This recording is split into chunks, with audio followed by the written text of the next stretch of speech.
First of all, what an amazing group. I think after the first session before the coffee break, I really needed a coffee break because my brain was exploding with the ideas that from Sean and Jeremiah and Epi. I had so many questions, which I will attack you with. Sean, when you asked, which of the three am I? It's all three. Because as you can see from this, I'm a journalist, have been a journalist, a professional TV journalist for 30 years. 2.5 years ago, I decided to set up a new company called Rappler, based out of the Philippines, but we're expanding in Southeast Asia.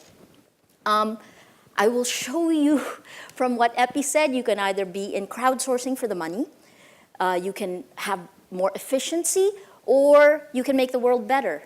I think we can do all three, because you cannot be independent and make the world better if you're not making money, right? And I will show you Rappler as a case study.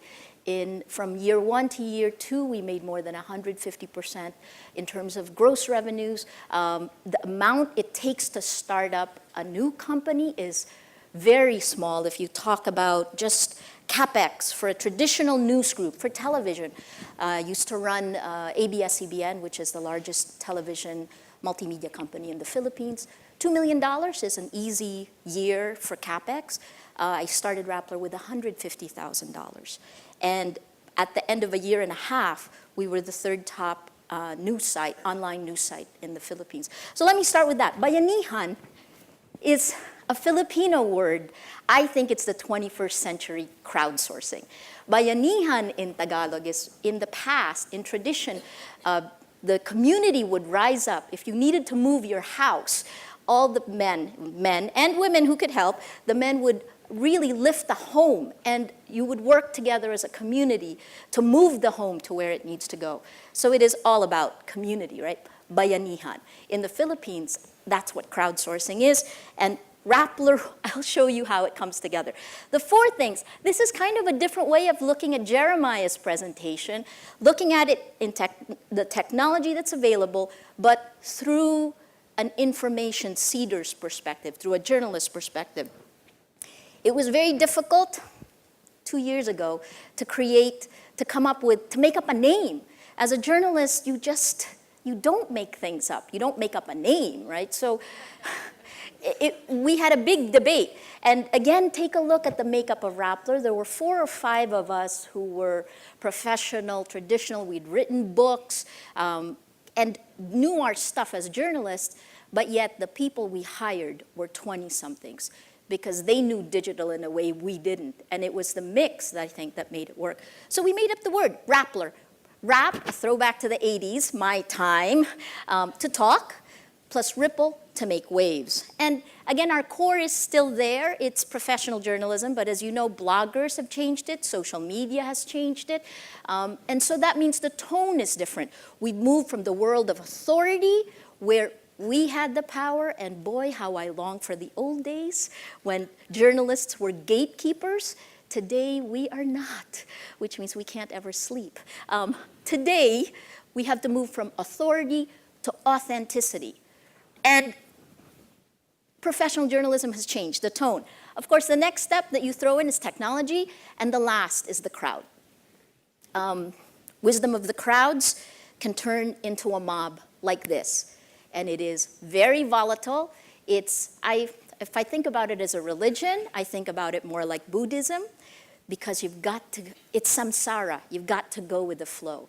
And if you're a traditional news group, if you're a corporation used to having power, let go. Go with the flow. You have to learn. This is where we stand, smack in the middle, and these are the technology. These are the things that we now need to keep track of. For those of you who were here last year, and I saw so many of you, the first 3 slides will be familiar for you because they haven't changed. So we create content, not just as journalists, but for our brands, for our collaborative partners, which is again another sea change as journalists. You know, I used to be the one in ABS-CBN who said, no, advertiser, you cannot do that. Now, come, advertiser, let us look at how the world is changing. Crowdsourcing. So social media amplifies, broadcasts the content we've created. Social media triggers crowdsourcing.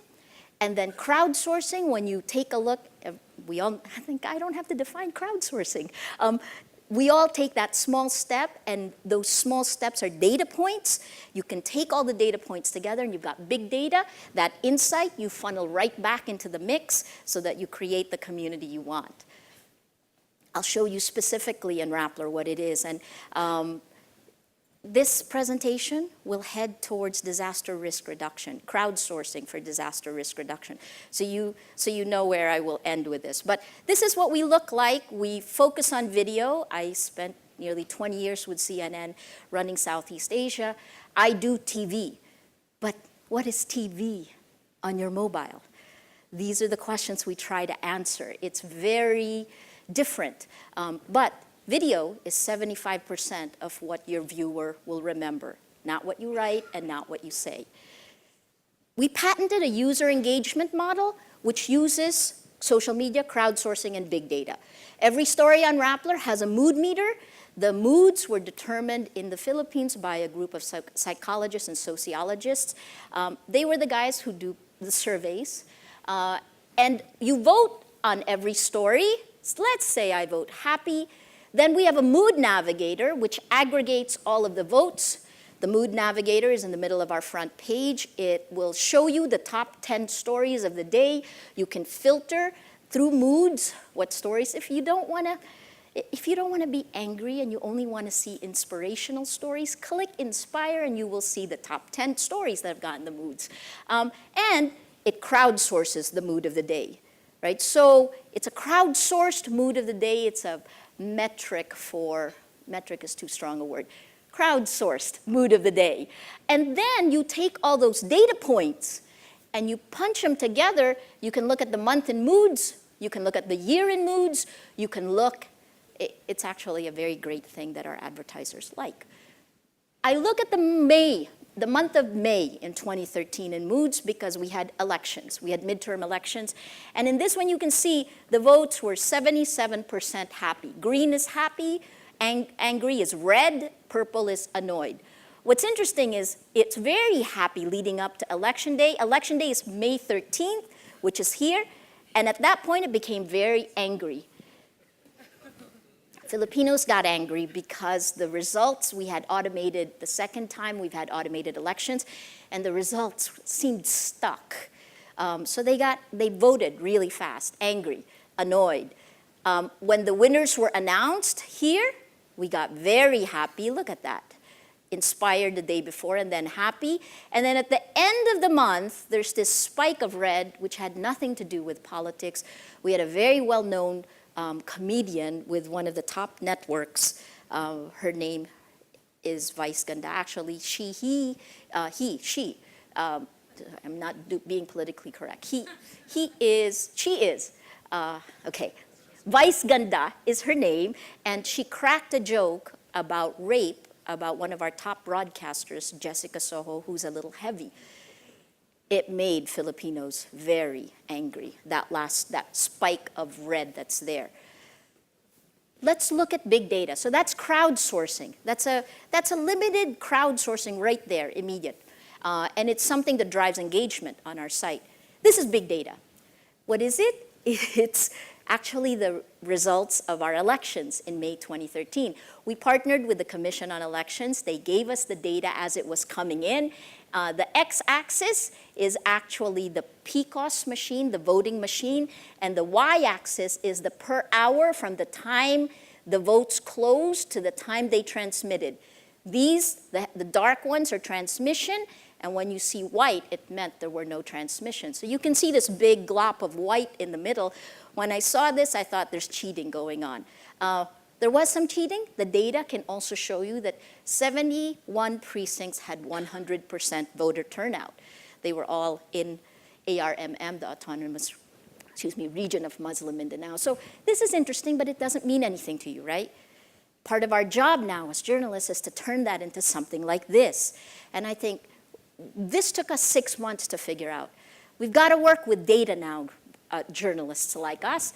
And what this does is it automatically takes that fire hose.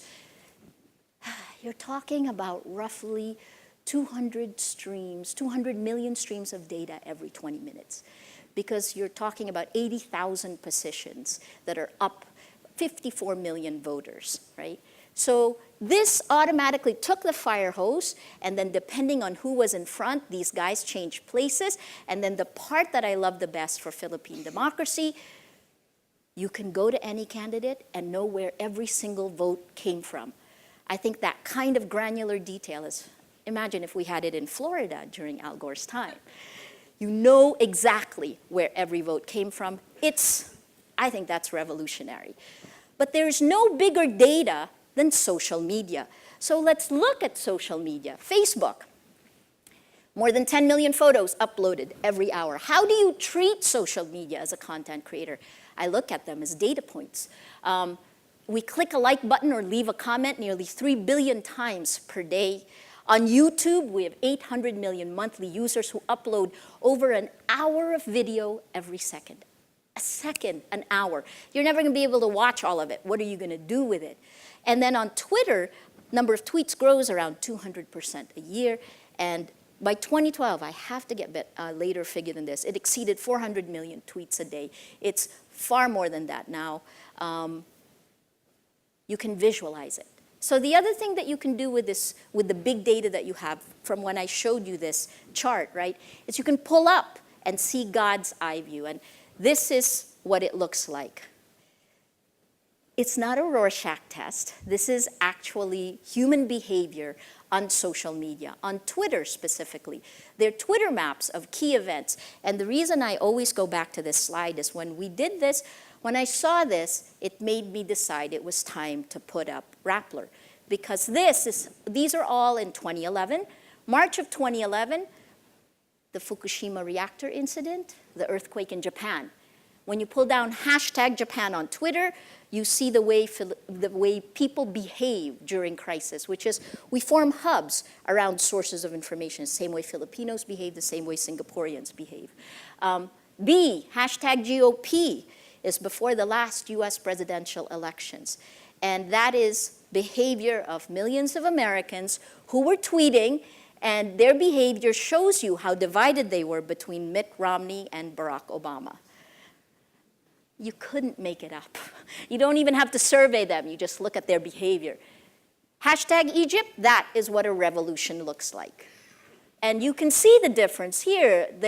It looks like an implosion, and they're little hubs, unlike #Japan, which is a huge hub. And what's the difference? In Egypt, they're fighting the government. And then finally, #Syria is President Bashar al-Assad and the rebels fighting against him. The next question, of course, is when Syria begins to look like this, does that mean a revolution happened? Can we predict behavior based on social media? We tried a couple of experiments in the Philippines, and the short answer, I played with American Idol, and yes, we could, because we had a Filipina Mexican on American Idol, and we were able to predict real-time behavior from social media. But let me show you something that's more concrete, that is political. Last year, August 26, #MillionPeopleMarch. This is an anti-corruption rally. It took 7 days for one Facebook post to get, the police will say 150,000 people out in our national park, in Luneta Park. The organizers will say 350,000 people. But 7 days, one Facebook post. When you're walking around here, it is exactly what you would expect for an internet-driven, peer-to-peer, network-backed rally. It's kind of boring, because there wasn't one central leader and there wasn't one central program. So you walk around and people are chatting, but there wasn't a central program. And that is the problem with peer-to-peer networks, and something I'd love to ask Jeremiah about. Take apart the actual tweets, and you can see that there were 140,000 social media mentions. You're talking 7 days from August 17 to 25 to get to 10,000 mentions. When it got to here, it became viral.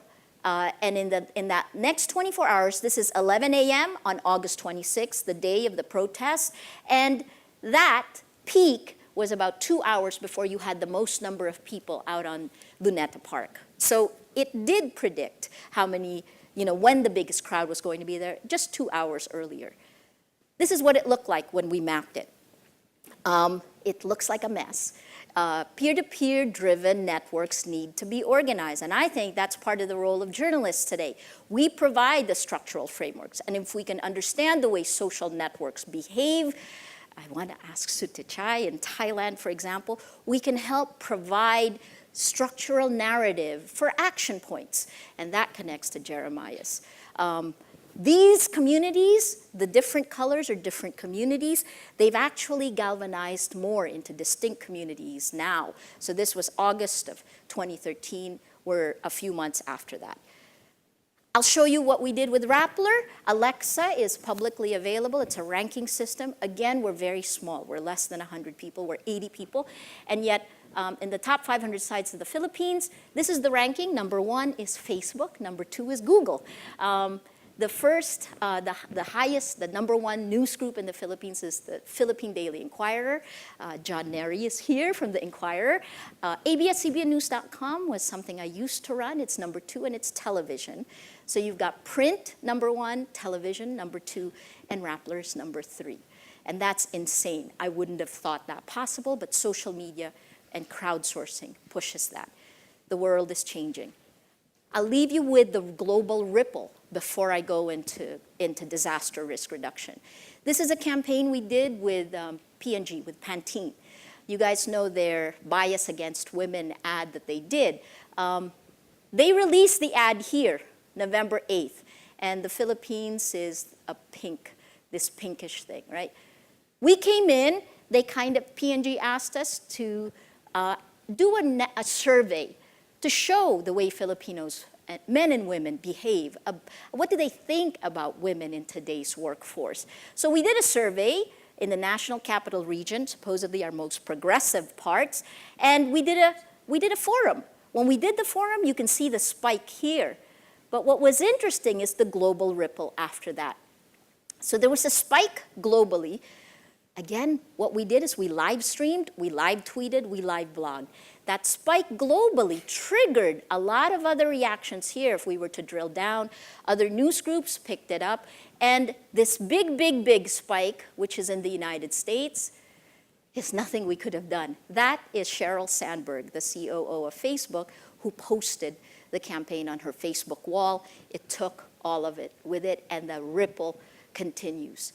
So something that started in the Philippines, unlike, say, the Dove campaign, which started in the West, this one started in the Philippines. It was Filipino-based, and now it's moved to the West because of that. It's pretty cool. Let me show you how we're using it for disaster risk reduction.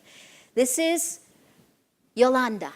We call it Yolanda. The rest of the world calls it Hayan, the view from outer space. This is what it looks like, what it looked like on the ground. It hit, and I've covered Southeast Asia for 30 years, and I've never been out of touch with my reporters longer than 4 to 6 hours. We were out of touch with our reporter for almost 3 days. It was an insane time, and I knew as soon as communications went down, this was going to be bad. This is one of the first pictures that came out, the looting that came out after that. A lot of this stuff was heartbreaking as we discovered it. I was in Tacloban a month ago, and there were still 3 bodies on the street. So this is huge, right? I mean, how do we deal with it? And the country like the Philippines, which faces 20 typhoons, an average of 20 typhoons every year, what can we do? Do we just, as journalists, blame government for what it cannot obviously do? Or do we look at the tools that are there to try to see if we can do something about it? Let me show you some of the things we've done with it. Social media is incredible. You can track every single tweet from every location. So we worked with Jacob Roxstadius, and you click any of these places. This one, you click Giwan, and every single tweet will pop out. Our viewers and our readers used it to try to find their families and friends. A crisis tracker. We worked with Patrick Meyer, who was behind Ushahidi. He's also part of a group, a global group of volunteers called the Digital Humanitarians. We worked with them to try to categorize and map the tweets, and then there's an immediate action point for the United Nations, for the relief group efforts that are happening. So this is a purely volunteer-driven. There were like 5 or 6 of us who were working on it at the beginning. Now it's a lot more. And what we could do is take every tweet that's come down, categorize it, map it, figure out where help is needed, and UN OCHA would actually give it to the people who can do something about it. But we're going one step further. So this is crowdsourced, right? Let's look at the crowdsourced efforts on our own site. Rescue mapping. 5 typhoons before Yolanda, we would use the hashtag. Collectively, all the news groups in the Philippines decided to use hashtag RescuePH on Twitter. We found a way to use algorithms to pull it down directly and map it on our site. There are 3 ways you can get on the site. You can actually input it in, you can put it on social media, or you can text it in. It worked the first 5 typhoons. It's now up again because we have another tropical convergence zone coming into the Philippines now. It's called Typhoon Domeng. But what happened during Yolanda? Communications fell. And the only thing that was posted on the rescue mapping were relatives looking for their family, friends. We mapped relief. The crowd mapped relief operations and needs. We asked them, what do you need? Our government effectively shut down for a little bit longer than 48 hours. So the crowd was left to its own devices, and the crowd helped. And so what they did, they mapped what they needed. They mapped it, and then we worked with the Department of Social Welfare and Development and funneled it to them. Mapped relief operations and relief needs. This was fun. We mapped cell signals as a crowd, as a whole. Why? Because when the cell signals dropped, our 2 telcos were saying they were up, but people who were there were saying they weren't. So we just turned to the crowd and said, map where there is cell signal. And then obviously what happened is the area that didn't have anything was where there still was no cell signal. And some of it showed what the telco said wasn't quite accurate, and then it actually kicked in faster. The crowd and full transparency pushes pressure bottom up. We mapped roads and infrastructure.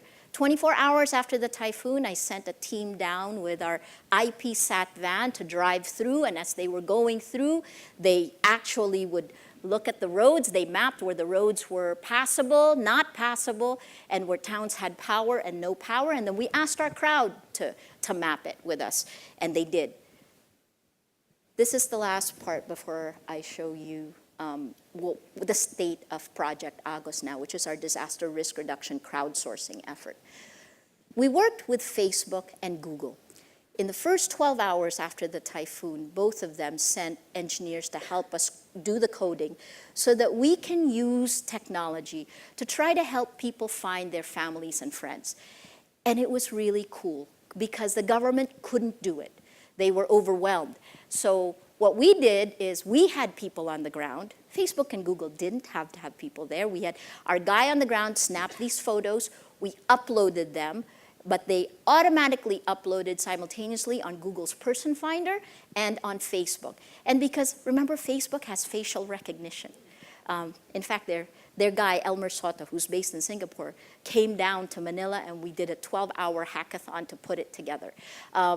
And what it did is, if you're from Tacloban, if any of these faces appeared in your Facebook wall, and you know somebody who knows them, it lets you know.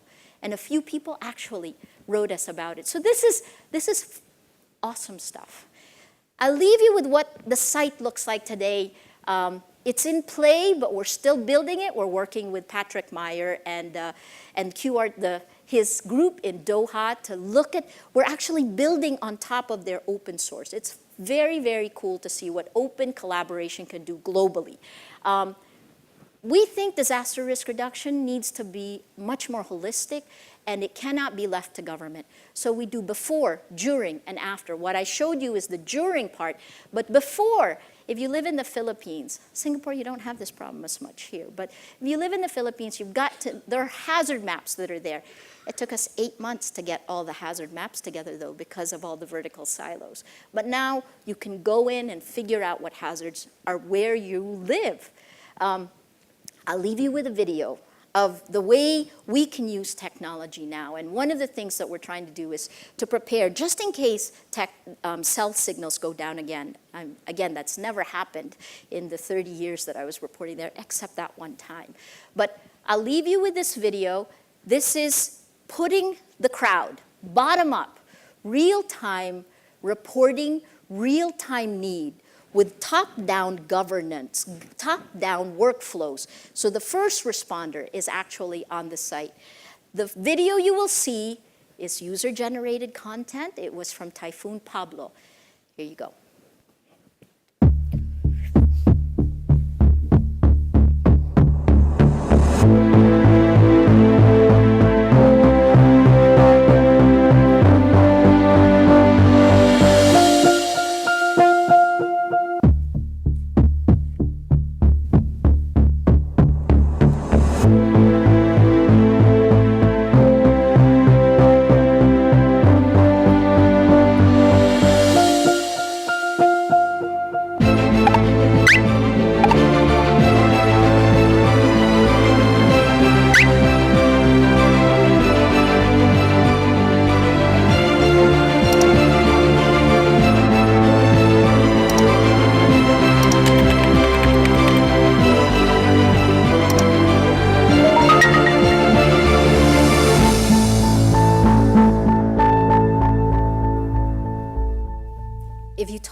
If you talk about a world of collaboration, Jeremiah's collaborative economy, I think it goes beyond the economy. We're working with the Office of Civil Defense, the Climate Change Commission. There are laws on the Philippine books that don't have implementing rules and regulations. So no one really knows what to do. We're working with private companies who want to help when disaster strikes. So now, because it's transparent, they can see the areas that need help. It's still a vision, it's still in progress, it's an experiment, but so far the collaboration is making it work. Thank you.